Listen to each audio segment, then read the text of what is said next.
You return a coffee maker, get your refund, and walk away. From your side, the transaction is over. But that coffee maker may now go back to a shelf, be sold as open box, repaired, packed onto a liquidation pallet, donated, recycled, or destroyed. So who decides where it goes, and why can similar returns end up in completely different places? We are going to follow a returned product through the system behind the refund, collection, verification, inspection, grading, and the final decision about what the item is still worth. By the end, you will understand why returns are far more complicated and more expensive than they look. Returns are not a small-side operation for American retailers. The National Retail Federation projected that merchandise returns would reach nearly $850 billion in the United States in 2025. It also estimated that 19.3% of online sales would be returned. That creates an enormous flow of products moving in the opposite direction from normal retail.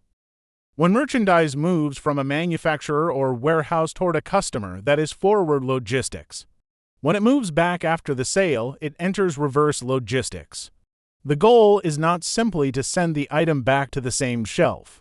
It is to recover as much remaining value as possible through resale, reuse, repair, recycling, or when no practical option remains, disposal. The refund may take only a few clicks. The product's second journey can involve stores, carriers, return centers, repair facilities, liquidators, charities, recyclers, and manufacturers. At the center of the system is one question: what is this product still worth after the company pays to deal with it? A retailer may consider the item's condition, packaging, missing accessories, safety, age, seasonality, resale demand, shipping cost, inspection labor, repair cost, storage, fraud risk, and agreements with the manufacturer. In simple terms, the company compares the money it might recover with the cost and risk of recovering it. But first, it has to determine what actually came back. The process begins when the customer starts a return online, through an app, at a service counter, or with customer support. The retailer checks the order, return window, product category, reason for return, and refund eligibility. Then the product may travel through a store, parcel carrier, scheduled pickup, or third-party drop-off point. Some services combine many box-free returns into larger shipments instead of sending every item separately. One important detail: the refund decision and the product decision are not always the same event. A company may refund the customer before a complete physical inspection. The customer's transaction can be finished while the merchandise is only beginning its evaluation. At a store, warehouse, or return center, the item is scanned and matched to the expected return. Workers or automated systems may check the model, quantity, serial number, accessories, packaging, cosmetic condition, and basic function. This also helps detect fraud. A box may contain the wrong model, an older unit, a counterfeit, missing parts, or nothing valuable at all. Next comes grading. Is the product unopened? Does it look unused? Does it work? Can it be cleaned or repaired? Is it safe to resell? The labels vary, but the logic is similar. Classify the item so it can be sent to an appropriate channel. Amazon's grade and resell service, for example, inspects eligible customer returns and can relist them in for used conditions like new, very good, good, or acceptable. Best Buy says its open box products are tested or inspected for working order and appearance, then classified as excellent, good, or fair. After grading, the product reaches a fork in the road. The highest value outcome is often a return to regular inventory.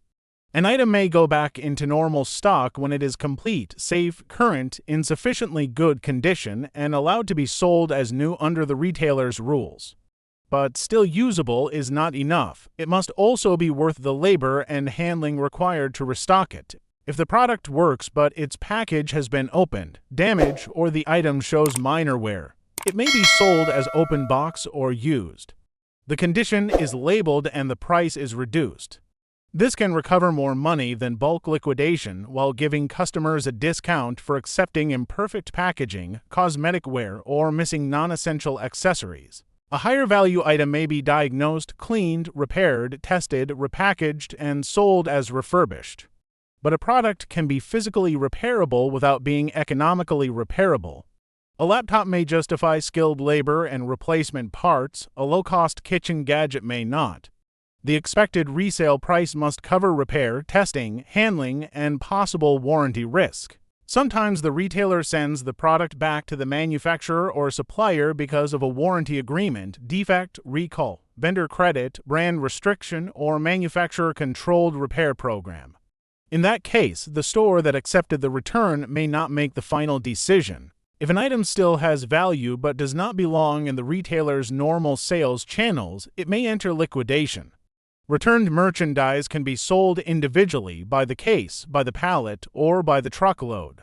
Liquidators and resellers sort, test, repair, and sell what they can through discount stores, online marketplaces, flea markets, or local resale businesses. The original retailer accepts a smaller recovery in exchange for moving inventory quickly and avoiding more storage and processing. And the retail value printed on a pallet listing is not guaranteed revenue. The buyer still faces freight, damaged goods, missing parts, labor, selling fees, and items that may never sell. Usable merchandise may be donated through non-profit distribution networks.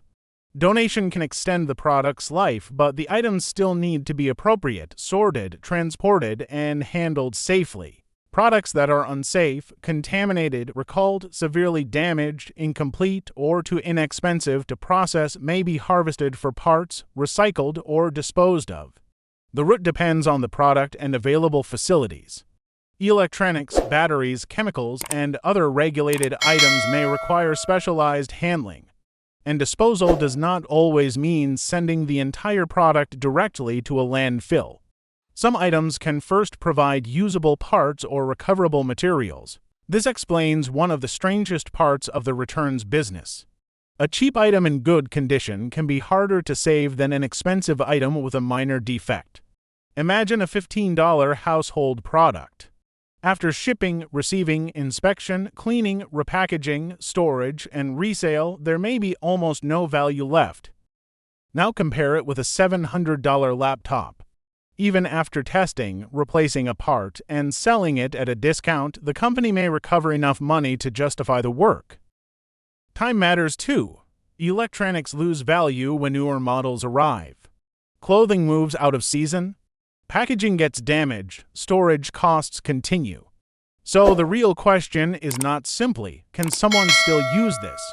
It is, can this product recover enough value to justify the next step? Returns create a conflict between customer convenience and business cost. Shoppers like easy returns because they reduce the risk of buying the wrong size, model, or product online. Retailers know that convenient policies can give customers enough confidence to place an order. But every return can create shipping costs, carrier fees, receiving labor, inspection work, repackaging, repairs, storage, markdowns, customer service expenses, and possible disposal costs. Fraud adds another layer. The National Retail Federation's 2025 report estimated that 9% of returns were fraudulent. That helps explain why retailers track receipts, accounts, serial numbers, return frequency, and product condition even when those checks make returns less convenient. A policy that is too strict can drive away legitimate customers. A policy that is too generous can increase losses and abuse. Retailers are constantly trying to find the balance. So, what really happens to returned products? They enter a reverse logistics system where they are verified, inspected, graded, and routed according to condition and practical recovery value. Some go back to regular inventory, others become open box or refurbished products, vendor returns, liquidation stock, donations, spare parts, recycled material, or waste. The return counter may look like the end of a purchase. Behind it is an entire second supply chain deciding whether that product gets another customer, another market, another purpose, or reaches the end of its useful life. Subscribe for more clear explanations of how everyday businesses, prices, and systems really work behind the scenes.